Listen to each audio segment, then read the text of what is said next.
What's up, guys? It's your girl, Megan Rogers and Linda Marcus Smith. And we are Sassy Broad Squad, and we have Black Pedro. Hi, Poppy. Hey, ladies. How you doing? What's going on? Thank you for having me. Thank you for being here. Harvey's Comedy Club, Portland, Oregon. This is a fantastic welcome to Portland for me. Never Good. been before, so first time. You've never been, first time. Yeah, yes. What was our crowd like for you? They're good. You know, Be honest. No. You lost the eye contact. No. I'm thinking it's Thursday night. You know, first night of the run. Right. You know, crowds can be a little tight. But they're probably not out there getting sloshed or fucked up or whatever. You know, because people still got to work tomorrow, right? So You know, it's not a raucous crowd. Nope. But they listen. Yeah. And they laugh when they were supposed to. And that's my only requirement of a that's crowd. key. I will fire a crowd if they don't laugh when I tell them to. Okay? Right. Yeah. It's a deal. Fire that ass. Yeah, get them out of here. Yeah, we don't need a bunch of soul-sucking naysayers. That's what my ex is That for. sounds- You know what I'm saying?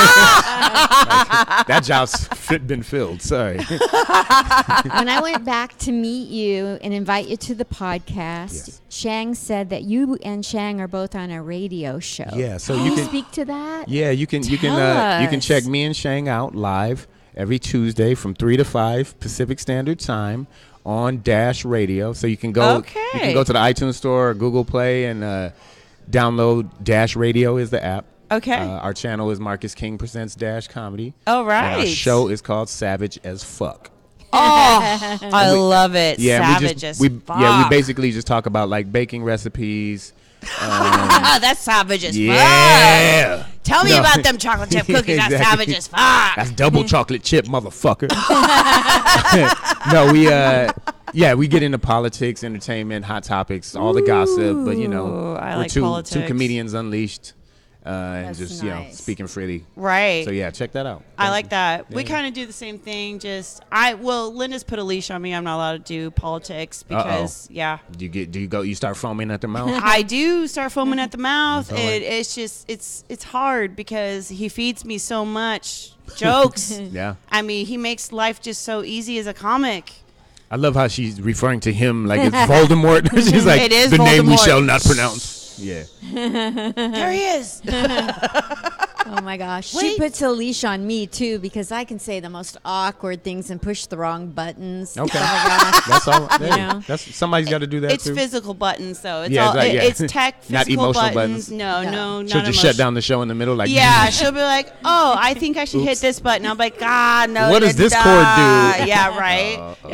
Yeah. I'll pull a cord. She'll pull a cord. Yeah. She'll. It could be worse. I could be in ICU pulling cords. But Oh I'm here. God, you know she's and not that allowed. was the end of her nursing career. Right. That's how we got into this. I get it. No, welcome, Linda. Welcome.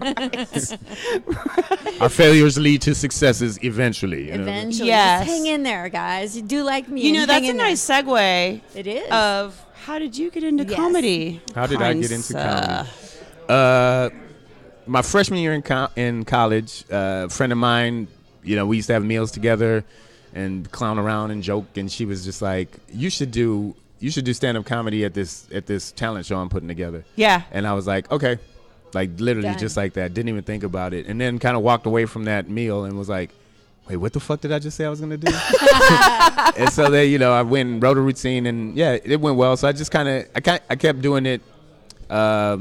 But it was somewhere around the middle of my sophomore year that I was like, you know what? I'm going to be a stand-up comic. I graduated. I have a degree in architecture, but From yeah, Princeton. Princeton, yeah. Toledo. Yeah, right, smart motherfucker here. We are- did I went all to right. College of Southern Nevada. All Hey. you need is a pulse to get in. And I was like, oh, sweet, you know. Well, I think as we've recently learned in headlines, all you need is about $500,000 and somebody to take your SAT scores, and you too could have gotten into any of these elite schools. I So- know. right. I wish my mom was Lori Laughlin. Yeah, or Felicity Uncle, Huffman. or is it Aunt? Aunt Becky. Aunt Becky. Yeah, Yeah. that would have helped. Mom, why weren't you Aunt Becky? Could have gone to UCLA. Yeah, no, but yeah, that was my journey. So it was just kind of like it went from a little extracurricular activity in college to a career choice. And I moved to LA about 13 days after I graduated, and then I've been there for. What did you? what did you major in Princeton? Architecture. Princeton. Architecture and urban planning. Fuck me. That's I majored in architecture and psychology in college. Wow. And I had to drop out. It's kind of a joke, but it's really true. I just found myself trying to analyze buildings. Yeah. But, like, it's really true. I was just pissing around. I might as well leave school. Yeah, no, I get it. It's Yeah, like, yeah. I love architecture. I did massage therapy. There you go. Everybody I needs a didn't do it, massage though. every night. I'm not an architect. It's not You build jokes. I think exactly. I do tell people that a lot, that I construct jokes, but And I massage the crowd. the reality is, education in life is education. So no Yeah. matter where you get it, how you get it, as long as you get it. Yeah. Yeah. Yeah. Some people out here smarter. don't get it, so they Right. never end Lesson. up learning. So Yeah. as long as you get that education. What's the biggest thing that you have learned by doing comedy? Like you got into it and you thought this, but now, Yeah, wow. I've learned that food is for weak people. You don't have to eat every day. Okay, that's just something that the people who make food want you to believe, so you'll buy more food. But no, I get it. Never no. Yeah. But realistically, I've learned that to be honest, it might sound weird to say this, that I am tough and brave. Because this thing it's a hard thing to do. No, it is hard. You need to have a thick skin, and if you can't handle like being Rejection, rejected, criticized, not making money, trolled, struggling. How am I going to pay rent? Doubt, fear, all of that. Then you can't. So that's where all my comedy comes from: doubt, fear, Right? Yeah. No, but exactly. it's definitely one of those careers that will test you to see what you're made of. Yeah. L.A., New York, these major cities that you go to try and succeed at it, they will test you. They're trying to kick you out. Eat you alive. And eat you alive and spit you out. And so that's my biggest lesson, is that I can take it. I can hang. I can handle Absolutely. this. I'm 20 years in now. So you could be in the Army. yeah, no, I'm not that stupid. I just mean like. I've been in all respect to all of our soldiers out there, and Marines and sailors and airmen. And I've been on 2 tours to Afghanistan to entertain our troops. So utmost respect. Oh, thank So when you. Female We're veterans. vets. Oh wow. Yeah. No, so when I said I wouldn't be that stupid, I just meant like No, you're right. I know I don't have the skill to like not get shot. I would absolutely be the first one to get shot. Like the first time I went in I wore a bright orange hoodie. Like in the middle of Afghanistan, I'm like, I'm asking to get shot. What's wrong with me? You're like, hey, what's up? I think I should be background comic relief. Yes. I'll let you guys handle the tough work. I always wanted to go overseas and entertain the troops. So when you got to do that. Yeah, that's so special. Because when you're overseas and you're in the field or deployed, life blows. Oh, I mean, yeah. you don't even get to take a shower every day. And it's just like... That was bug bitten. Yeah. Just like Camel spiders. Camel spiders, oh, for Lord. real. I've seen people like torch them with like hairspray and lighters. And the lighter, yeah. I'm like, that's not a camel spider. That's a freaking crocodile. Yeah. You know? It's I'm like, little pit bull there. Yeah, exactly. That was one of the biggest perspectives I gained was seeing the life of a service person. You know what I mean? Somebody who is serving this country militarily, and the things that they go through at these FOBs, these forward operating bases, and you're just kind of out there, and you don't have that. So like, when we showed up, a lot of these people hadn't seen denim in like 9 months. They're like, jeans. I was like, yes, these are blue jeans. I forgot about that. So these slices of life that we take for granted, that when you're out there, they don't. For real. You miss. I mean, I lived in Korea for 2 years, and I took for granted what a luxury it is to get my fat ass in my car, drive it to the grocery store, get all these groceries, take it home, cook. I mean, it's just such a luxury. We've got it pretty fucking good. And not everybody in America has it perfect True. yet, but I mean, there's some things that need to be changed. Yeah, but government for the most part, the average American citizen, I don't think we realize the privileges that we truly have. Mm-hmm. So when you were growing up, you said you were raised in Detroit. Yes. So growing up in Detroit probably put a real strong backbone in you, I would think.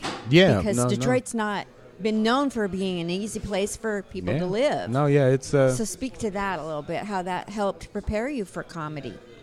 Or do you Yeah, no, associate that?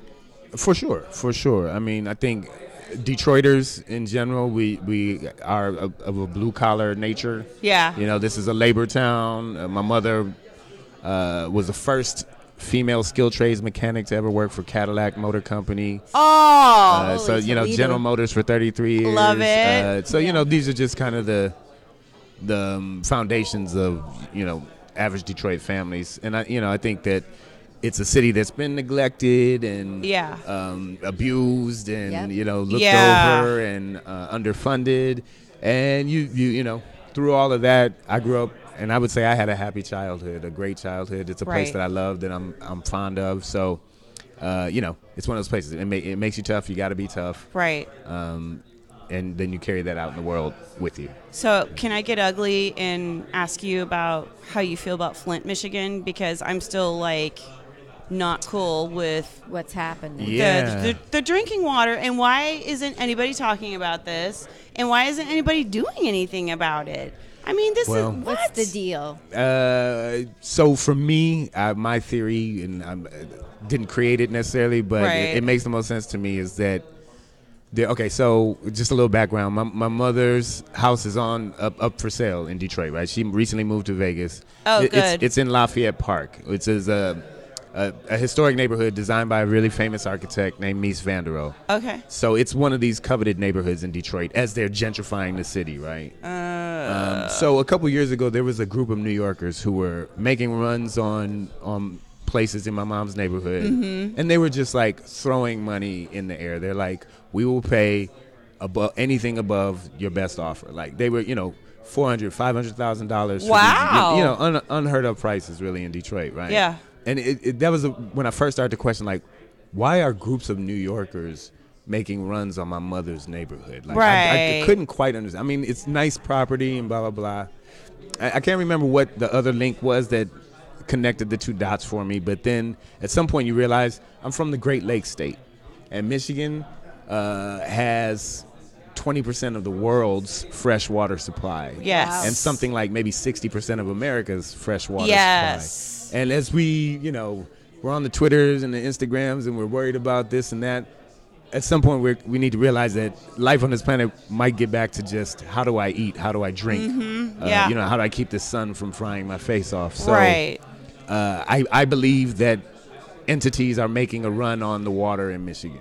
Wow. And, Ooh. you know, Flint would be a part of a plan to, you know, just kind of get a certain population out of there. Oh Yeah. my gosh. So that would be, if you're gonna ask me that, and I love to That's kick it. a good conspiracy, but No, I mean, I'm I all would- about, you know, this crud has been going around, and I actually like had a flu shot, and I'm a little convinced because like we go to VA for our medical and healthcare. They're in charge of keeping us alive and paying us every month. So, like right there. Ish. yeah, Big Yeah. ish. Right. And I'm like, I hadn't had a flu shot in a couple years, but the crazy anti-vaxxers kind of was like, oh, okay, fine, I'll get a flu shot. Right. And man, I caught the crud. Like Yeah. I hadn't been this sick in like yeah. years. And Well, they give you a little flu in the flu shot. Oh, That's what a flu yeah. shot is. It's flu. yeah. It's a I shot mean, of flu. they're doing something, and I'm like, this is making me buy into some conspiracy theories. And I'm like, I don't usually buy into them, but now I'm just like, Wait a Yeah, I minute. mean, Flint, you- Michigan, and- flu shots. And you know, speaking of Flint, you know, as proud of the image and the iconography that he represents, extremely disappointed in Barack Obama for going there and Yes. sipping that water and sitting next to Governor Yes. Schneider, who is I mean, even above, I like to call him Trumpty Dumpty because he's sitting on the wall. But even Yeah. above that, Oh, I love that. That's Yeah. good. but even above that, Snyder in Michigan is truly an evil. That is evil. Evil man. Like Yeah, these are like- evil. And we need to watch Michigan. I don't know if we're aware of. So one of the ways that Flint falls into a situation like this is Michigan has this emergency management system, in which some years back, against the vote of the people, the governor Rick Snyder instilled this emergency management system, in which he appoints one person to make decisions for an entire city. And quinky dink, but it was cities like Benton Harbor, Flint, and Detroit that are predominantly black that ended up under this emergency management. So like when we talk about our we can talk about the electoral college and what that does for our democracy, but truly in Michigan, democracy has been stripped from certain communities that their vote does not count. They don't make decisions about their community anymore. So, because I'm sure if you had asked the people of Flint if they wanted to switch from the clean lake water to the lead from pipe, Lake Erie, right? Yeah, exactly. Yeah, from like that fucked up to like some sewer drainage ditch it thing. was like it's disgusting. I'm sure the people would have voted against that. Yeah. So this kind of stuff happens all the time, all over the place, and a lot of people are not even aware or believe it. And I didn't know I was not aware of how decisions are made against certain groups of people. I was unaware of it until my daughter went to a 98% minority school in Seattle. And then I saw it. They wouldn't pick up the trash. I mean, basic things you've been aware of that I had to be made aware of. And it made me so depressed when I became aware of how certain places treat groups of people like second class, third class. Before Princeton, I'm a product of the Detroit public school system, and definitely had times in both my elementary and high school where we had to wear coats in class because we were fucking freezing and there's no heat. Summertime, you're sweating your ass off because it's no AC or anything. So I went to an excellent high school, but there were definitely times in some classes where there weren't enough books for everybody. And, I came from a family, I was one of those kids that made sure I had a book, but I know cats who are like, well, fuck it, I don't have a book. I don't have to do anything. What message do you send to a kid where you don't even give them the basic supply that they need to do this And, thing? when you're a kid, I mean, I wasn't big on homework either. And I went to school in freaking LA. Yeah. So they were just like, do you, boo. And, and I was more concentrated on lunch and boys in high school than I was in books. And I didn't get a my book. mother had to push me too. I mean, I did well in school, but that's a byproduct Princeton, of, but it's a byproduct of. I wasn't a good student though. I did well, really? But I wasn't studious. I wasn't reading the book 3 times to get to. You know what I mean? I was last minute procrastinating. I could do it, but I was a procrastinator. So you were really good at cramming. Retaining and then purging. And put it right back up. Yeah. That's good. I wish I could do that. It was good until I got to college. Because then you can't do that. That's like going from college ball to NFL. Yeah, for sure. Yeah. So different. Or even high school to NFL, really. Yeah. But so how was it at Princeton? Was it weird? Yeah. Are there a lot of white people out there? Was it kind of this is creepy? actually I think where white people come from, the origins of whiteness are at schools like Princeton. Yeah. But traditionally it was the Southern boys' school. It's where Southern gentlemen in the day sent their sons, and I say sons because my mother asked Ivy League school to allow women and people of color in. But in the mid-1995, when we came in, my class of 99, was the largest infusion of black people in a single class in the school's history. So it was a turning point, I think, in what now Princeton has become an extremely progressive school. Yeah. They give a lot of grant money away now, no more loans. If you need the money, they'll just give it to you. Nice. That's great. And that does a lot for people. But so back then though, there was still that, mid-90s kind of racial tension stuff that could happen, or just I didn't run into anything too funky, but there was also that I know this place was not made for me. I belong here intellectually, but culturally, socially, all of these things weren't meant for me and aren't what I grew up on. So, to be honest, I did the natural thing. I fell in with my black people, my people. Right. I ate at the black table and we all hung out. And we got through it together, and that's what we needed to do to get through that time at that place. And because like I said, it wasn't for us. Yeah. It's for it's not even for you ladies. To be honest, Oh, it's I believe you. because you're Caucasian lady. It doesn't mean that you fit into that thing. Like right. It's this elitist. It's the 1%. It's the 0.01% of the 1%. Oh no, they right? would like, totally smell the pour on me and be like, "Get the fuck out of here!" Yeah. I couldn't even qualify to be a pencil sharpener. You're pretty sharp. Stop that. Man. Yeah, she is sharp. She is sharp. But yeah, so it's one of those places like anything else in life. It's what you make it. Carve out your niche. And then I don't know. I would tell everybody all day long. I'm like, I went to Princeton. I know. I would shove that right in their face. Like, oh, you think I suck? I went to Princeton. Where'd you go, bitch? Nowhere. Yeah. I did that for the first 3 years, but then and you're like, it just gets old. Yeah. Then I just wear the T-shirts. So tell us what you have in your plans. Yeah. Here. Oh, that's awesome.